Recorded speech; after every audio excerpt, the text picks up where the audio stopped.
Hey, what's up everybody? This is KG from Jaws 7. Welcome to today's video. In today's video, I'm going to talk about two new decks that have been emerging from Temporal Forces, and I'm just going to give you my quick thoughts about the Future Box deck and the Ancient Box deck that has been emerging. There's been a couple archetype builds that have been coming out. So I'm going to go ahead and talk about Future Box, and if you hear the theme song from my OGs, you can appreciate that this theme song is trying to sell you the Kool-Aid about Future Box. So Future Box is pretty much consists of Iron Hands and Miraidon to power up my Iron Hands, and then the Ice Crown to boost up the damage. Basically just nothing but future cards. My initial thoughts about it is it's a little different. You do have to play a little bit slower with it, so there's going to be a lot of times you just kind of sit there and play the 7 prize game. I think I'll be honest with you, the future booster tools are now utilized a little bit better now, because back then with the Iron Valiant Entei version, I didn't realize this, but you know, you're switching for the free retreat.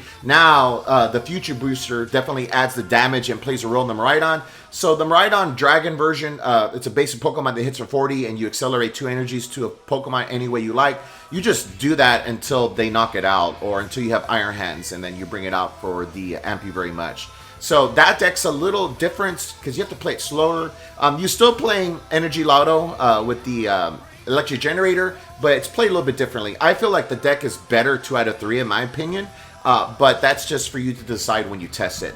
Future Box, in my opinion, is at least a B tier deck at most, and those are my thoughts for the Future Box. But now let's talk about the Ancient Box.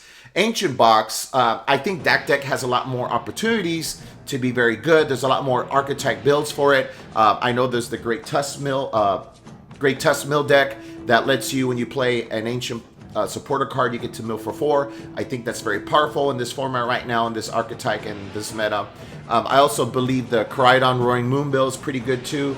For 1 prizer for a potential one-shot for a 300 HP EX Pokemon or higher, I think that's very, very good if you know how to pilot it correctly. So I feel like this deck suits more for a lot of players that are looking for a different way to win than just play linear with the Arceus Giratina or the the Zard build. I think it's going to attract more players that want to win differently with this Ancient Box build and the Roaring Moon. Roaring Moon's pretty good. I'm not talking about the Roaring Moon EX. I'm talking about the Roaring Moon pretty much from the Temporal Forces set, and usually you can get it from a pre-release kit. So I believe both decks are decent, but if I have to pick one right now, my initial thoughts was I would pick Ancient Booster.